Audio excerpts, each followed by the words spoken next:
मदरसों में शिक्षा प्रणाली की जांच करेगी कर्नाटक सरकार। कर्नाटक के प्राथमिक शिक्षा मंत्री बीसी नागेश ने शिक्षा विशेषज्ञों की एक टीम को अगले 15 दिनों के भीतर मदरसों में शिक्षा प्रणाली पर एक व्यापक रिपोर्ट देने को कहा है।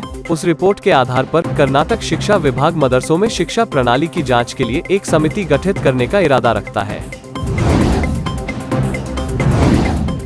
कर्नाटक के तुमकुरु में लॉरी से टकराने से 9 की मौत। कर्नाटक के तुमकुरु में आज सुबह एक सड़क दुर्घटना में कम से कम 9 लोगों की मौत हो गई और लगभग 13 लोग घायल हो गए। पुलिस सूत्रों ने कहा कि यह घटना उस समय हुई जब तुमकुरु में कलाम्बेला के पास एक टेम्पो एक लॉरी से टकरा गया। बेंगलुरु में गड्ढों के खतरे ने शहर के एक और मोटर चालक की जान ले ली है। 44 वर्षीय कॉर्पोरेट कर्मचारी सुप्रीत जे 18 अगस्त को बेंगलुरु के सुंकतकिट्टे में एक सड़क पर अपने दोपहिया वाहन पर यात्रा कर रहे थे जब वो एक गड्ढे से टकरा गए और सड़क पर गिर गए। रिपोर्टों के अनुसार सुप्रीत को सिर में गंभीर चोटें आईं और उन्हें तुरंत उनके परिवार द्वारा एक निजी अस्पताल ले जाया गया। हालांकि उन्होंने सोमवार 22 अगस्त को दम तोड़ दिया।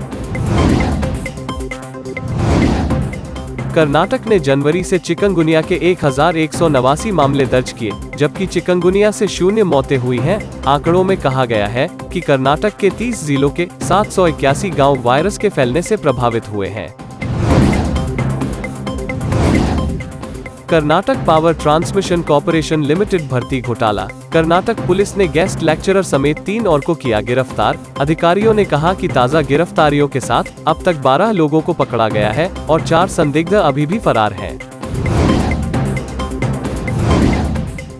कर्नाटक लोकायुक्त ने कहा, भ्रष्टाचार निरोधक ब्यूरो के मामलों और कर्मचारियों का स्थानांतरण तेजी से करें।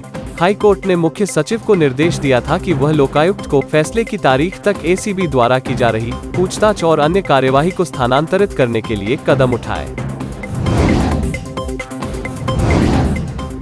पैगंबर विवाद, राजा सिंह फिर गिरफ्तार। अब पीडी एक्ट के तहत प्रिवेंटिव डिटेंशन एक्ट, जिसे पीडी एक्ट के रूप में भी जाना जाता है, एक ऐसा कानून है जिसे पुलिस द्वारा आदतन और कुख्यात अपराधियों पर 1 साल की अवधि के लिए जेल में बंद रखने के लिए लागू किया जाता है।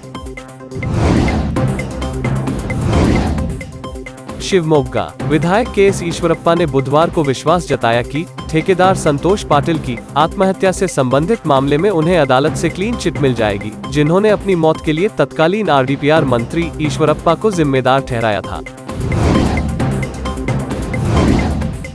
बेंगलुरु ठेकेदार संघ द्वारा कमीशन की मांग के बारे में नए आरोपों के बाद विपक्ष के नेता सिद्धरामैया ने बुधवार को चेतावनी दी कि अगर मुख्यमंत्री बसवराज बोम्मई ने एक समिति के गठन की मांग को स्वीकार नहीं किया तो वह मामले को लोगों की अदालत में ले जाएंगे, आरोपों की जांच के लिए एक मौजूदा न्यायाधीश द्वारा। कर्नाटक ठेकेदारों के संघ ने मंत्री एन मुनिरथना पर रिश्वत मांगने का आरोप लगाया। एन मुनिरथना ने कहा कि अगर कर्नाटक राज्य ठेकेदार संघ के अध्यक्ष डी कैंपना के पास अपने दावों का समर्थन करने के लिए सबूत हैं, तो उन्हें दस्तावेज प्रस्तुत करने चाहिए।